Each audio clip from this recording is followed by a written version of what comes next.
একজন তারা আছেন সিঙ্গানিয়া, সিঙ্গানিয়া তারা আছেন মালিক রব্বে করিম কখন তাকে অর্ডার দিবেন সিঙ্গাই ফু দেওয়ার জন্য, তিনি সিঙ্গাই ফু দিবেন।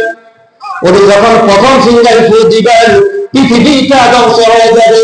ইয়াস সামাউল ফাতারাত ওয়া ইযাল কাওয়াকিবু ইনতাসারাত ওয়া ইযাল বিহারু ফুজ্জিরাত ওয়া ইযাল কুবুরু বুসিরাত। সুবহানাল্লাহ।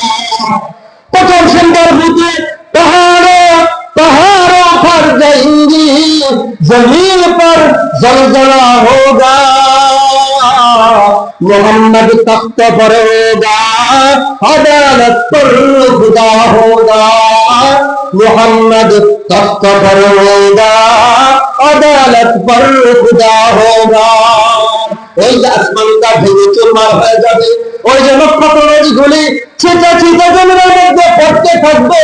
ওরা আমার বন্ধুরা আমার পাহাড়গুলি তুলার মতো উঠতে থাকবে, জমিনটা কাঁপতে থাকবে, সাগরের পানিগুলি টলমল করতে থাকবে, তামাম পৃথিবীটা সমতল হয়ে যাবে, পৃথিবীর সমস্ত কবরগুলি ফেটে চৌচির হয়ে যাবে। আর তখন আল্লাহ তাআলা দ্বিতীয় ফু দেওয়ার জন্য আদেশ দিবেন। দ্বিতীয় ফু দেওয়ার সাথে সাথেই সমস্ত বন্ধুরা কবর থেকে উঠতে থাকবে, উঠতে থাকবে।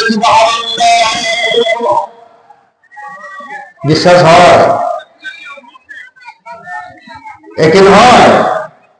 এই দিনটার নাম হলো ঈমান। আর যদি মনে করে হইতে পারে, না হলে না হইতে, যদি এরকম সন্দেহ লাগে ঈমান নাই। পূর্ণ ইয়াকিন রাখতে হবে। ও ভাই আমার বন্ধু আমার, নিজ ব্যক্তি থেকে যখন আমরা টেবিলের মধ্যে দিয়ে কি পড়ছিলাম মনে আছে? মানে যাওয়ার সময় কি পড়ছিলাম? মিনহা খলাকনাকুম, তুমি এই মাটি থেকে সৃষ্টি, অফিহা নুঈদুকুম, এই মাটির মধ্যেই তোমাকে রেখে গেলাম, ওমিনহা নুখরিজুকুম, আবার এই মাটি থেকেই তোমাকে বের করা হবে। কথা ঠিক কিনা? ওয়াইদাল কুবুর বুসিরাত, কুবুর বুসিরাত, কবরটা ফেটে যাবে, মানুষ বের হয়ে আসবে। সুবহানাল্লাহ। শরীরের কাপড়গুলি ঝাড়তে ঝাড়তে, বালুগুলি ঝাড়তে ঝাড়তে এই জমিনের মধ্যে উঠে দাঁড়াবে, দাঁড়াইয়া দেখবে এই দুনিয়াটাই কিয়ামতের মাঠ। কিন্তু আজকের দুনিয়া আর ওই দিনের দুনিয়া কিন্তু এক নয়। এখন দেখতেছি চতুর্দিক গাছপালা, বড় বড় বিল্ডিং, ওইখানে কিন্তু কোনো গাছপালা থাকবে না, কোনো বিল্ডিং আর দরজা থাকবে না, কোনো বাজারঘাট থাকবে না, কোনো দোকানপাট থাকবে না। সমস্ত জায়গাটা খালি দেখা যাবে মাথার মতো সমান আর সমান, সমান আর সমান, সমান আর সমান। বার আমার বন্ধুর আমার, শুরুতেই বলছিলাম আপনাদেরকে বলবো কিয়ামতের ভয়াবহ পাঁচ অবস্থা। তার এক নাম্বার অবস্থা হবে এই, ওই ব্যক্তিটা যখন কবর থেকে উঠে দাঁড়াবে, ওই ব্যক্তিটার শরীরের মধ্যে কোনো পোশাক থাকবে না, কোনো পোশাক থাকবে না ওই ব্যক্তির শরীরে।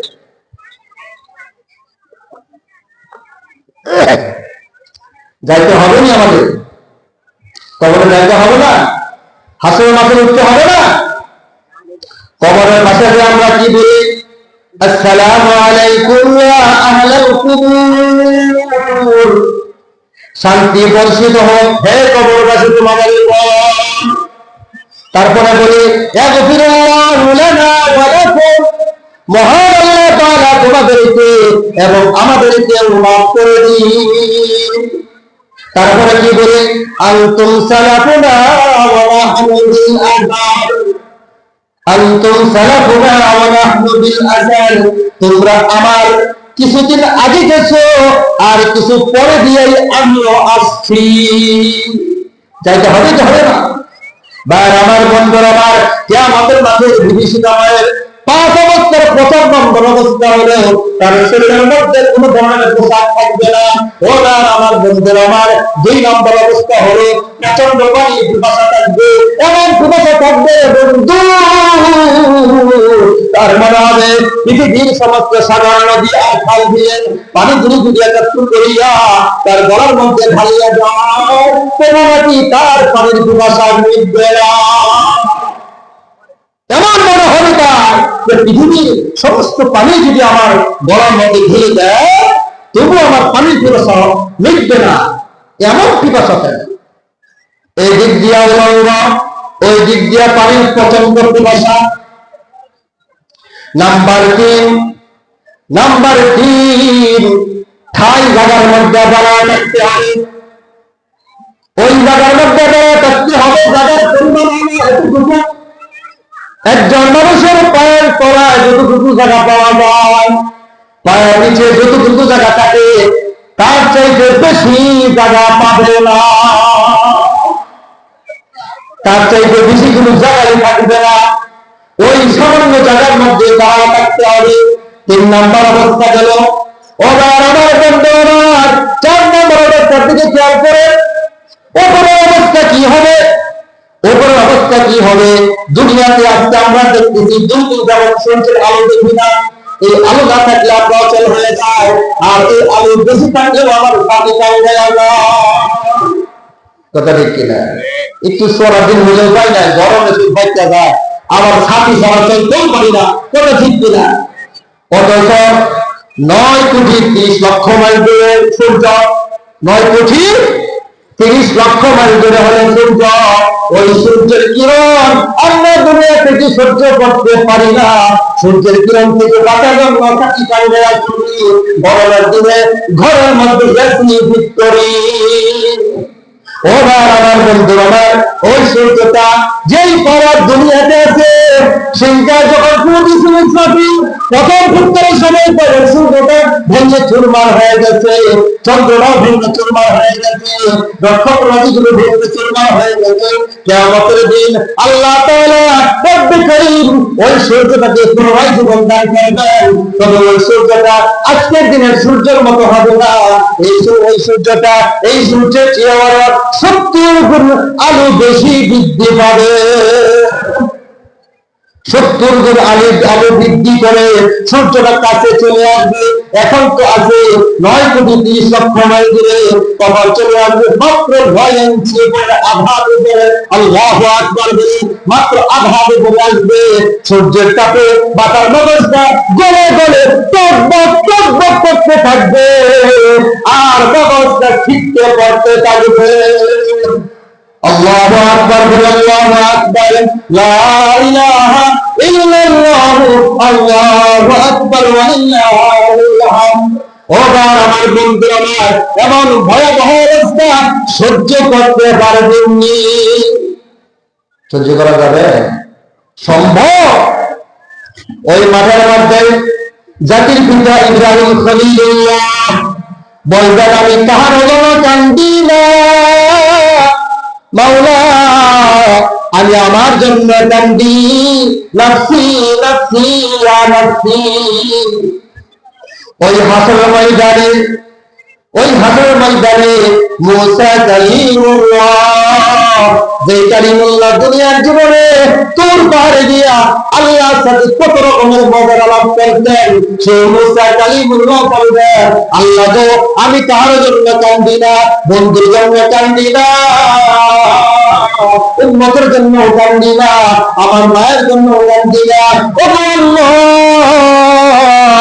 আমি কান্দি শুধু আমার জন্য। নাফসি নাফসি ইয়া নাফসি। ওই দিকে দেখেন ঈসা রূহুল্লাহ বলবে, আমি তো আমার মায়ের জন্য কান্দি না, আমার মা মরিয়মের জন্য কান্দি না, আমি আমার উম্মতের জন্য কান্দি না, আমি দুনিয়ার কোনো দুঃসাহবার জন্য কান্দি না, ও মালিক, আমি কান্দি শুধু আমার জন্য। নাফসি নাফসি ইয়া নাফসি। ওই সময় সমস্ত নবী রাসূলরা নাফসি নাফসি নাফসি নাফসি বলতে থাকবে।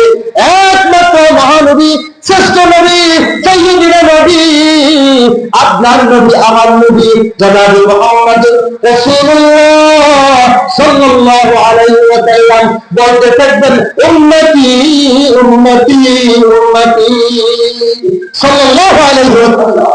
জোরে করে সাল্লাল্লাহু আলাইহি ওয়া সাল্লাম। ও ভাই আমার বন্ধু আমার, ওই ভয়াবহ দিনে যখন নবীরাও কাঁদেন, নবীরা দুনিয়া করে পাচ্ছেন, আবার ওই দিনও কাঁদবেন। আপনার কি অবস্থা, আমার কি অবস্থা, কি পুঁজি আছে, কি পুঁজি খাবার কারণে আমরা কাদা বন্ধ করে দিয়ে আরামে দৌড়াদৌড়ি করি? আছে পুঁজি আছে? কোন পুঁজি তো নাই। পুঁজি যে লাগবে কিন্তু ভালো করে পুঁজি আসে না। পরকালের বিষয়টা এমন, বুঝে আসা কঠিন, করা সহজ। পরকালের বিষয় বোঝা কঠিন, করা সহজ। দুনিয়ার বিষয় বোঝা কঠিন, করা সহজ। দুনিয়ার বিষয় করা কঠিন, বোঝা সহজ।